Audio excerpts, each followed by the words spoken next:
Assalamualaikum warahmatullahi wabarakatuh. Hai semuanya, ketemu lagi sama aku di Gandrung Channel. Semoga seperti namanya, channel kita selalu digandrungi kita semuanya. Kalian seorang pemula atau profesional yang sedang berada di fase down dan kehilangan rasa percaya diri saat menulis? Cocok banget nih untuk kalian dengerin video kami kali ini, oke? Karena hari ini kami akan share tentang cara meningkatkan rasa percaya diri dalam menulis. Pernah kan kalian ngerasa nggak pede sama hasil tulisan sendiri? Atau udah sering upload cerita di suatu aplikasi, tapi nggak ada pembaca sama sekali? Tenang guys, menulis itu proses. Jadi nggak perlu buru-buru karena tidak ada proses yang akan mengkhianati hasil. Bisa saja tulisan kamu tidak dibaca karena kamu jarang promosiin akunmu, atau bisa aja tulisanmu yang tidak disukai mereka karena tidak relate dengan kehidupan mereka. Bisa aja kan, siapa tahu segala kemungkinan bisa terjadi. Jadi jangan berkecil hati ya. Oke, tanpa harus menunggu lebih lama, yuk langsung aja simak tipsnya. Yang pertama yaitu berpikir positif. Apa sih berpikir positif itu? Berpikir positif adalah cara berpikir yang diproses secara positif yang menghasilkan energi yang positif. Suatu energi yang akan menghasilkan pemikiran-pemikiran dan sikap-sikap yang baik yang bisa membuat kita bersemangat. Yang akan menghasilkan pemikiran-pemikiran dan sikap-sikap yang baik yang membuat kita bersemangat melakukan hal-hal yang benar dan menjadi bahagia.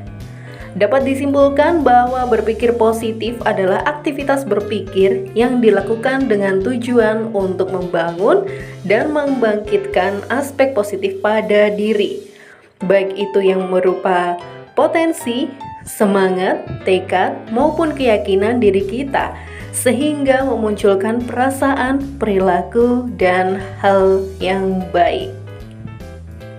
Nah, dalam dunia tulis-menulis, posisi positive thinking ini harus berada di awal kita memulai proses menulis. Kenapa? Karena Allah adalah sebaik-baik prasangka hambanya. Mungkin memang tidak mudah ya untuk menepis beberapa bisikan negatif seperti buat apa sih nulis? Paling juga nggak ada yang baca, buang-buang waktu aja. Tapi tahukah kalian kalau kita terbiasa menepis bisikan negatif menjadi pemikiran positif seperti nggak apa-apa deh tulisan kamu berantakan, namanya juga masih pemula. Nanti seiring waktu juga bakal berproses menjadi lebih nyaman dibaca dari sebelumnya. Dan tentunya setiap tulisan akan selalu menemukan pembacanya. Coba ya, mulai sekarang tepis bisikan-bisikan negatif dan ubah menjadi pemikiran yang positif. Yang kedua, yaitu perbanyak latihan. Langkah selanjutnya agar kemampuan menulismu semakin berkembang adalah dengan terus latihan dan rajin menulis secara konsisten. Kita tidak harus menulis sesuatu yang serius ya. Kita bisa menuliskan pengalaman-pengalaman sederhana yang baru saja kita alami. Dengan rajin dan rutin menulis, lama-lama kita akan menjadi terbiasa. Segala sesuatu yang dilakukan secara berulang-ulang, lambat laun akan menjadi hal yang kita kuasai. Jadi, usahakan untuk menulis minimal 1 kali sehari, setidaknya selama 30 menit. Yang ketiga, yaitu stop membandingkan. Hampir semua orang pasti pernah membandingkan dirinya dengan orang lain. Sikap ini kadangkala dapat membangkitkan semangat untuk mempelajari banyak hal. Selain itu, sikap ini juga dapat menyadarkan segala kekurangan yang dimiliki, sehingga memicu diri untuk memperbaikinya dan menjadi lebih baik. Namun, membandingkan diri dengan orang lain menjadi patokan kualitas hidup kita.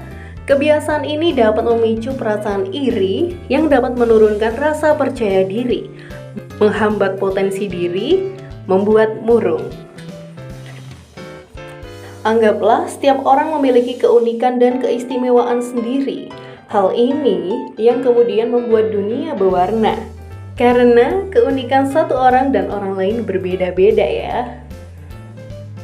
Ingat ya, setiap orang itu unik dan berbeda.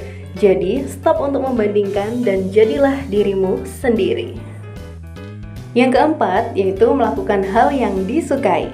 Saat kita melakukan hal yang kita sukai, tubuh akan dengan sendirinya bersemangat dan penuh energi. Hal ini ada kaitannya dengan senyawa kimia yang diproduksi oleh otak. Pada saat melakukan yang kita sukai dan menyukai yang kita lakukan, dengan begitu bahagia bisa dengan mudah kamu ciptakan. Misalnya, dalam dunia tulis-menulis, kalian lebih suka menulis cerpen dibandingkan puisi. Maka, kalian akan lebih nyaman saat menulis cerpen dan membaca pun akan merasakan energi yang nyaman tersebut ketika membaca cerita kamu. Akan berbeda hasilnya kalau kita memforsir diri untuk menulis yang kita tidak sukai. Contohnya, kita tidak suka nulis puisi tapi dipaksa-paksain nulis. Hasilnya pun akan terbaca sangat kaku. Dan pembaca juga bisa menyadari akan hal itu. Yang kelima yaitu perbanyak membaca. Memperbanyak membaca sangat wajib untuk kamu yang punya hobi menulis. Bukan hanya untuk memberi perspektif yang lebih luas, tetapi membuat kita lebih paham tentang bagaimana menyajikan informasi. Di masa sekarang, membaca banyak tulisan dalam berbagai topik setiap hari dan setidaknya membaca sebuah buku dalam 10 hari. Ternyata, semua itu bisa meningkatkan kepercayaan diri kita sebagai penulis loh. Kalau pengalaman pribadi aku sih ya, nggak tahu kenapa setiap kali setelah membaca apapun itu bisa buat aku paham suatu informasi baru yang sebelumnya aku nggak tahu. Misal nih ya, aku jadi bisa menghargai orang-orang yang ada di sekitarku setelah membaca cerpen berisi tentang pahitnya kehilangan. Aku jadi bisa lebih jaga cara bicara dan bersikap, juga menghindari banyak hal yang bisa membuat hubunganku dengan orang lain berujung dengan perpisahan. Kemudian dengan sedikit pengetahuan baru itu, aku sih kadang songong dan nyoba ngasih tahu orang lain untuk lebih menjaga sikap agar tidak terlalu banyak menimbulkan gesekan dengan orang lain. Dan hal-hal seperti itu juga membuat hasil tulisanku lebih percaya diri karena aku punya topik baru yang ngena di hati, juga bisa aku bagikan pada orang lain. Jadi ngerasa bermanfaat gitu loh guys. Oke, yang keenam, belajar teori-teori menulis. Menulis itu tidak mudah, terutama jika kita ingin menghasilkan karya yang bagus. Tapi kita hidup di dunia informasi yang begitu lengkap. Di internet begitu banyak postingan e-book, kelas menulis, dan semua hal yang membahas teori-teori menulis dari penulis-penulis yang sudah pro.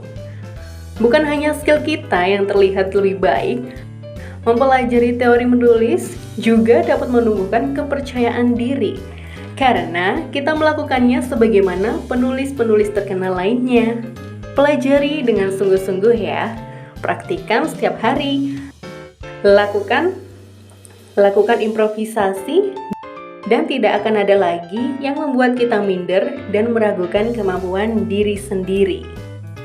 Karena teori tanpa latihan adalah omong kosong, sama seperti kita belajar tutorial memakai sepatu bertali di YouTube. Tanpa praktek, kita tidak akan pernah ahli dalam bidang tali menali sepatu.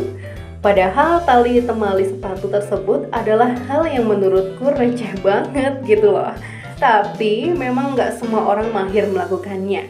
Contohnya anak PAUD. Ya nggak sih? Meskipun begitu, anak PAUD yang terbiasa menalikan tali sepatu sendiri, lambat laun saat SD menjadi bisa karena terbiasa. Berkaca dari kasus tersebut, kita bisa mulai menyadari kalau ternyata belajar teori-teori saja itu tidak cukup. Yang ketujuh, lakukan riset. Mungkin rasa tidak percaya diri yang kita alami karena bukan profesional atau kurang berpengalaman. sehingga merasa tidak punya kompetensi untuk menjelaskan suatu gagasan atau ide mengenai topik tertentu. Jika demikian, kita harus melakukan riset mendalam ya, untuk mendapatkan bukti-bukti pendukung bagi pemikiran kita. Ya iyalah, ibarat kata nih ya, misal dalam bidang matematika, kita nggak mungkin percaya diri untuk share bahwa 7 kali 7 adalah 49 sebelum memastikannya dengan menghitungnya melalui hasil kalkulasi kita sendiri.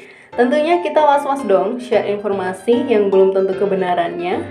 Menulis pun demikian. Kalau tanpa riset, mending jangan tulis dulu deh. Pending dulu sampai udah ngelakuin riset. Karena setelah melakukan penelitian yang cukup, kita akan jauh merasa sangat percaya diri dari sebelumnya. Tak hanya itu, bahkan pengembangan tulisan bisa semakin luas. Yang kedelapan, fokuskan pada apa yang mau disampaikan kepada pembaca. Menjadi percaya diri dalam dunia tulis-menulis bisa saja berkaitan dengan konsep tentang isi tulisan. Orang tidak yakin atau ragu-ragu dengan pesan apa yang mau disampaikan kepada pembaca.